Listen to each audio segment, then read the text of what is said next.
Well, thank you for joining us today. Today, my guest is Jeremy Smith. With nearly 15 years in the life and health industry as an agent, trainer, manager, agency owner, and business coach for life and health agents. Thank you for joining me today, Jeremy. Thank you for having me. I'm excited. So let's start it off with the theme of our podcast is success is. What does success mean to you, Jeremy? Ooh, right off the bat with a big philosophy question, huh?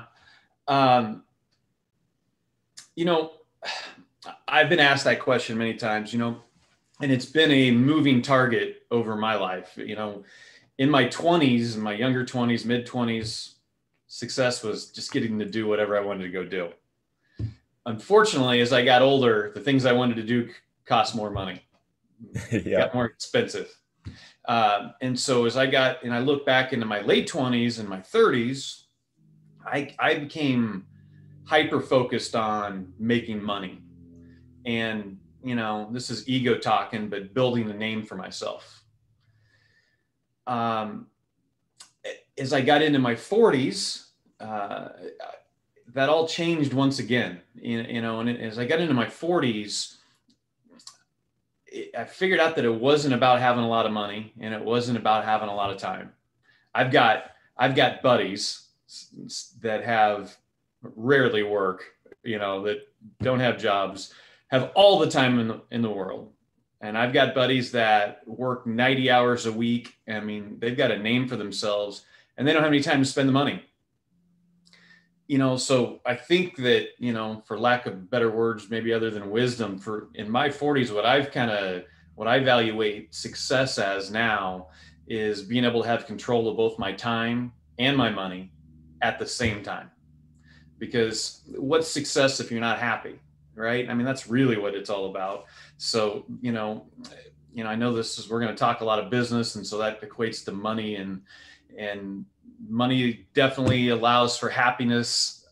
Money definitely allows for success in some people's eyes, but to me, being able to have control of both those two things at the same time is really probably how I would define it. absolutely. And I think we all kind of gone through that stage where in the beginning you get in your 20s and you're like, well, I need money to do it. So that's the most important thing to me. And then Yeah. slowly it evolves and you realize that, man, I can't be working these 80 hours the rest of my life. This is not sustainable, right?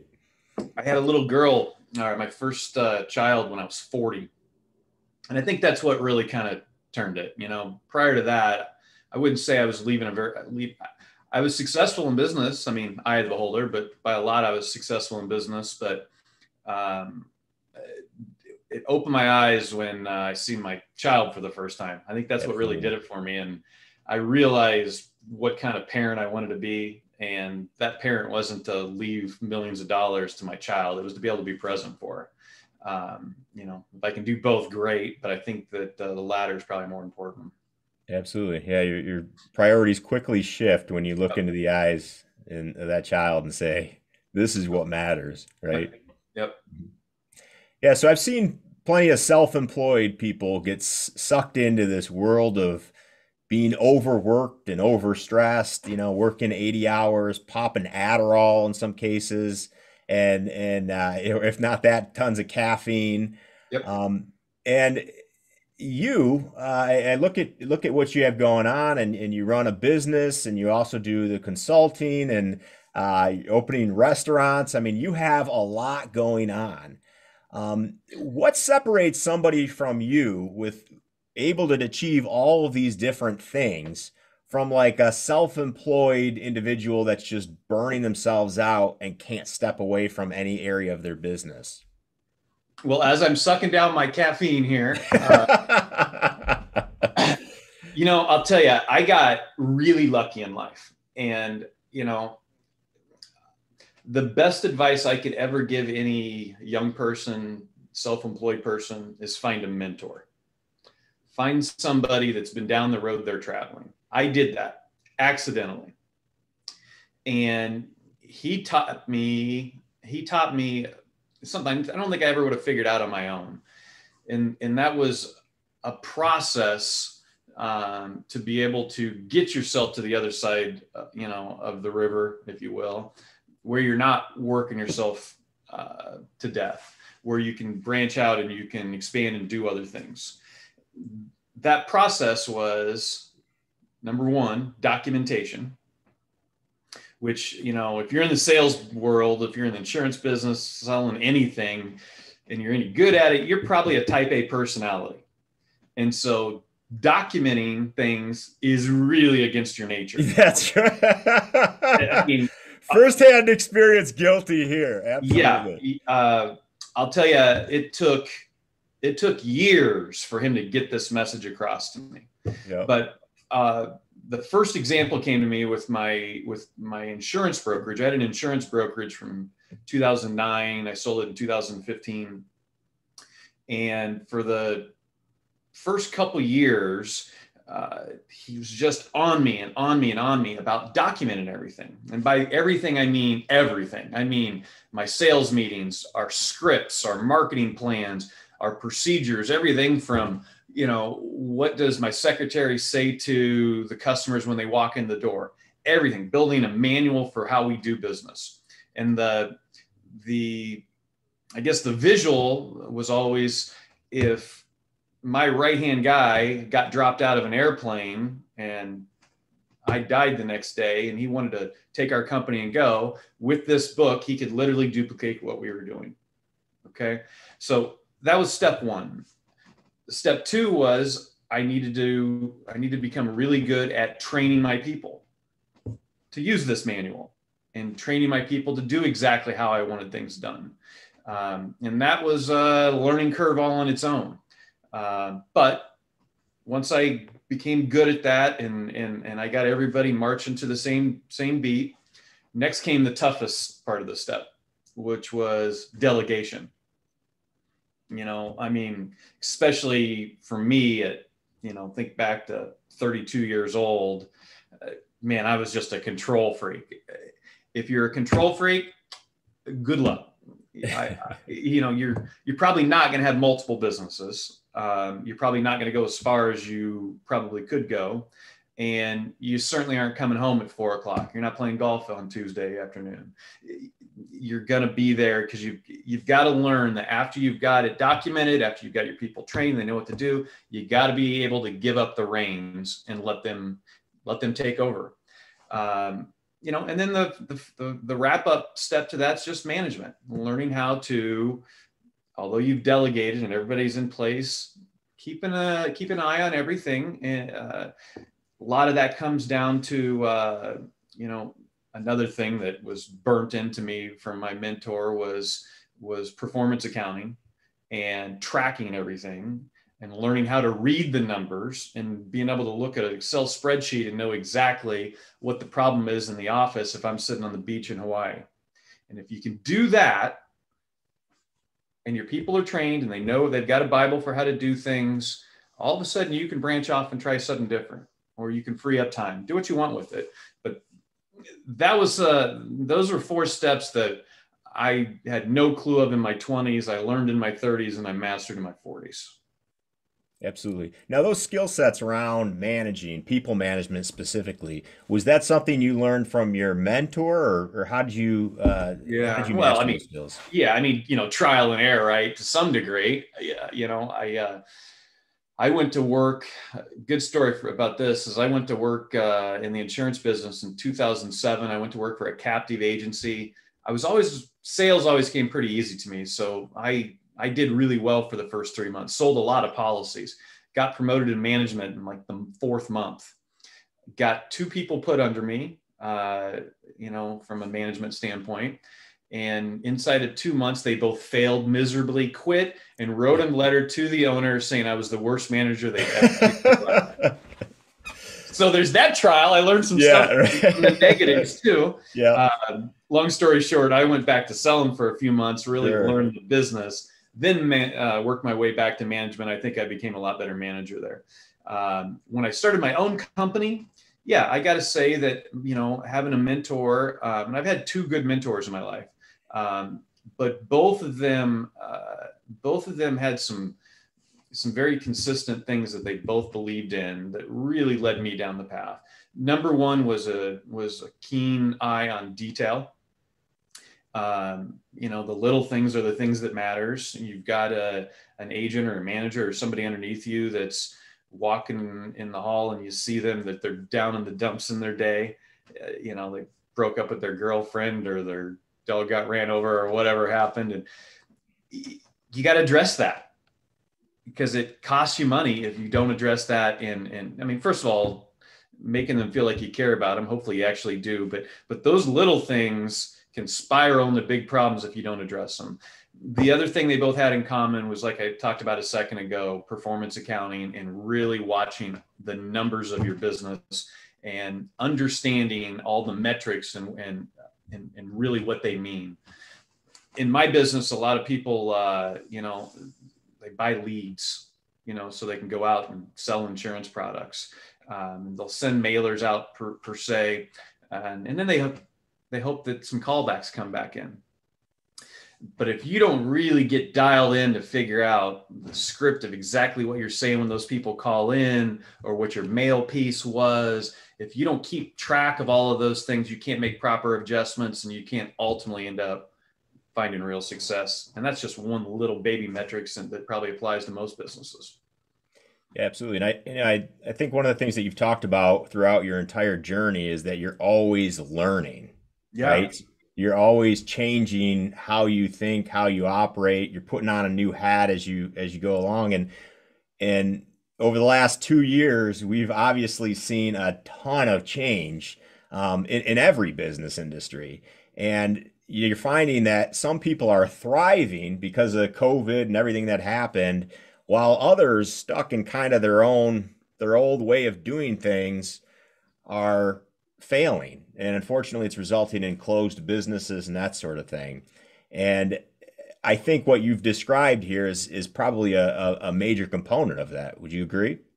Yeah. I mean, it's, you know, this term gets used a lot, but COVID has kind of made the great divide in businesses. And, you know, it used to be that for most businesses, there was a blueprint for it.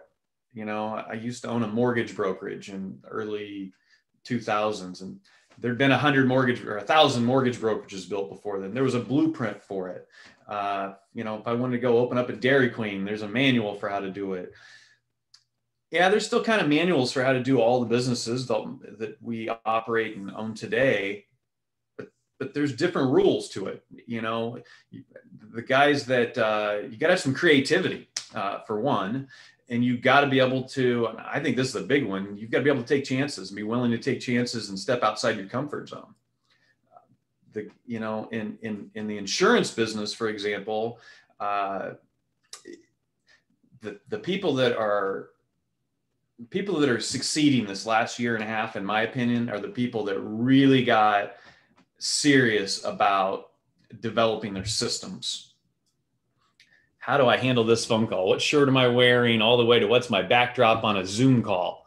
You know, how do I take a client from howdy doody time to get the business time to close time? People that are out there kind of winging that, I guarantee they don't have as good of results. And it's just you know, hopefully this world we live in of COVID, and I hope it's not going to be a forever thing, but I think it's here for a little while. And the people that don't embrace that right now, they may not be here when it's gone, at least business wise. Absolutely. Couldn't agree with you more. And even if it's not COVID, there's always some sort of change going on, right? Yeah. Yep. You know, we saw the economy before in the past. In the future, it could be AI. You know, who knows what's going to change, and being able to adapt, I think, is incredibly important. I think you articulated that well. Yeah. So let's talk a little bit about your area of expertise, which is health and life insurance. What mistakes do health and life agents make? New life agents, or existing veterans in the industry? What are some of the biggest mistakes that you see when they come to you for coaching? Well, this is an easy question. You know, this is my answer to this. The second place answer is not even close. In this country, there are a huge percentage of people that are product salespeople. Normally, the majority of the insurance agents in the life and health business, They are final expense salespeople or mortgage protection salespeople. And then the biggest genre is health insurance or Medicare supplements, Medicare Advantage salespeople. And it's those are the easiest categories to learn when you're first coming in. I mean, I could teach those categories before my coffee got cold. I'm being a little facetious there, but they're easy categories to learn. The marketing's pretty elementary. A lot of, they might be as easy as going and sitting in a Walmart, during an open enrollment period in the fall, just to build a clientele base. And there's nothing wrong with any of that. But in our business, just like almost any sales business, the hardest thing that we have to do in our business to be successful is figure out how are we going to get in front of a qualified prospect on a consistent basis. I mean, that's just it. That's the hardest thing we have to do. If you ask me what I think the biggest mistake that the majority of the agents in our business do, it is that they get in front of all of these qualified prospects. And I'll use a baseball analogy for a second. The only thing they know how to do is hit a fastball. They're finally up to the plate and there's one pitch they can hit. Pitcher throws a curveball, a slider, a changeup, or anything else, and they're going back to the dugout. In this business, you get in front of somebody that says, I'm open to you telling me what I need to do for my retirement. I trust you enough to purchase my health insurance from you. And oh, by the way, you're not going to do the work to learn how to talk to them about long-term care, about leaving money to their kids and grandkids in the form of life insurance, about protecting their lifelong nest egg, from the crazy stock market that we live in, and just the scared things that are the things that could scare you really if you're a 70-year-old with your money at risk. There's 4 or 5 key areas in life and health. It's Medicare Advantage. It's final expense, planning for your funerals, life insurance, moving it on to your kids and grandkids, long-term care, and then there's annuities, a product that protects seniors' money from risk. If you ever really would ever go and look at my YouTube channel, I've got 35, 40 videos on there, and they're really all centered around becoming a full service agent. That is the mistake I think most people they make, is that they don't drive towards becoming a full service agent. If I can sell all of those products, I don't have to get in front of 1,000 prospects this year in order to make a good living. I got to get in front of 1/5 of the same number that the guy that can only sell one product does. Not to mention, and I'll just add this, it's the right thing to do. Yeah, absolutely. You're never going to run into a client that has a tough situation and and says, "Oh, you oversold me," right? On the other side, if they run into a situation, you said, "Hey, don't worry, I got you covered," right? Yeah. Well, you get grandma across the table from you, and you take care of her health insurance, let's say, for example, and you never mention any options about protecting yourself from long-term care situations, which is the biggest financial time bomb there is for a senior. A good percentage of those people say, I guess I probably just didn't need that coverage, or Jeremy would have talked to me about it. And next thing you know, 7, 8 years later, they go into a long-term care situation. It wrecks their entire financial situation. And now it passes, all that mistake passes on for generations. So that's why I say it's the right thing to do. I mean, I think it's without a doubt the key to an insurance agent making a decent living. And I think it's the right thing to do by the clients. And I think that by far, I couldn't even give you what the second answer would be as far as, the common mistake that insurance agents make. Absolutely. It's a long-winded answer. Sorry. No, and it's a great answer. And I think it's, especially in sales in general, a lot of people run into that, whether they're selling from their own pocketbook, right? Yeah. Or, especially the newer agents, they're just so happy they made the sale, But if you're really understanding your client and their needs, and you understand that by providing this service, you're offering them what they need and what they don't understand they need, then you're doing your job fully in that aspect. And I think that's the part where a lot of people miss, and I that makes sense. Absolutely.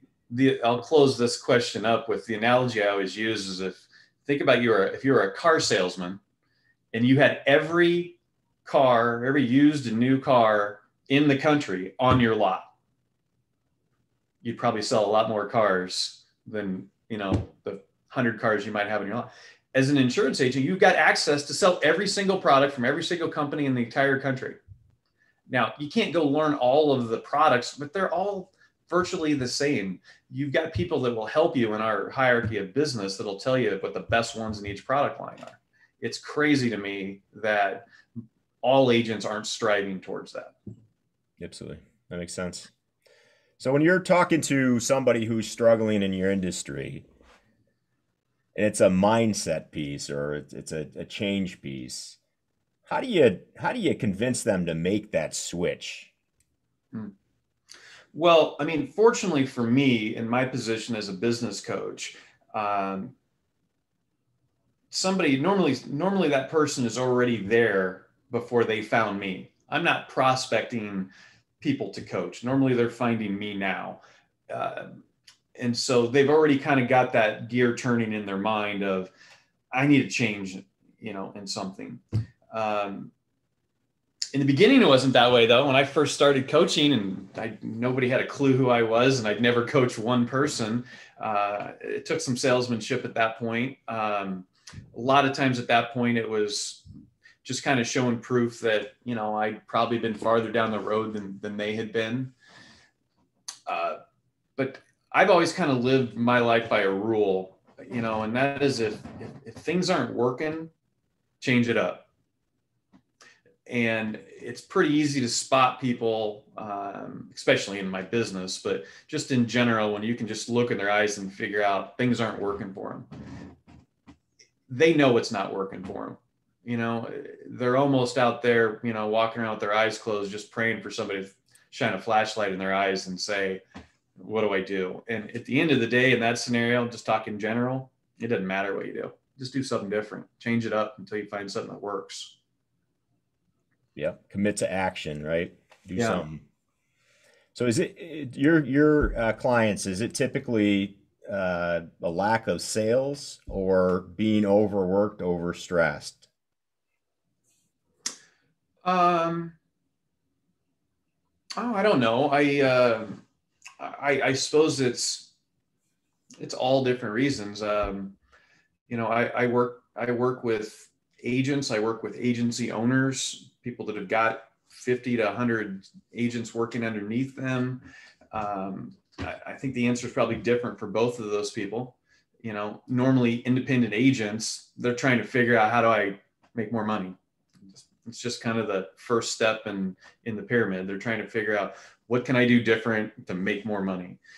Agency owners, people that are a little bit farther down the road, it's probably the opposite. Don't get me wrong, they may be, how do I just keep going? And those are, how do I keep growing? And I want to conquer the world. Those guys are few and far between. They're fun to work with. But a lot of them, it's the same answer, whether you're trying to take over the world or whether you're trying to get some time back in your life. They're the same answers. You got to free up time to do either one of those two things. And the way you free up time is to put a magnifying glass on your systems and document how you do things, tweak how you do things, adjust, and repeat. And that's the process, regardless of whether you're trying to create more time or more business. Absolutely. I've seen agents all the time, they're missing appointments, they're showing up late, their paperwork's a disaster all over the place, and they can't comprehend how you could grow past this level, right? Yeah. That's type A personality thing again, right? Absolutely. Yeah. So let's say somebody's stuck in life and their career. What's the biggest advice that you would give that person?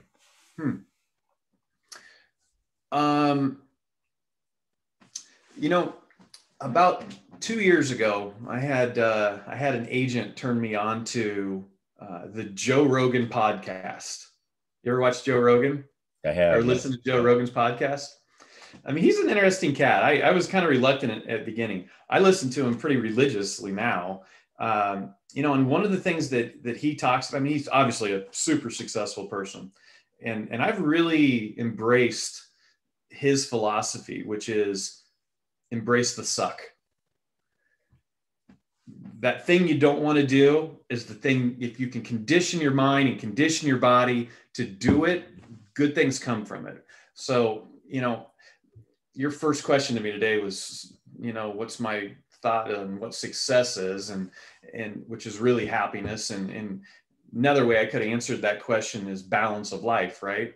It might be spiritual, it might be financial, it might be family, it might be physical health. There's 4 or 5 pillars that really you can look at somebody and decide whether or not they're a healthy person.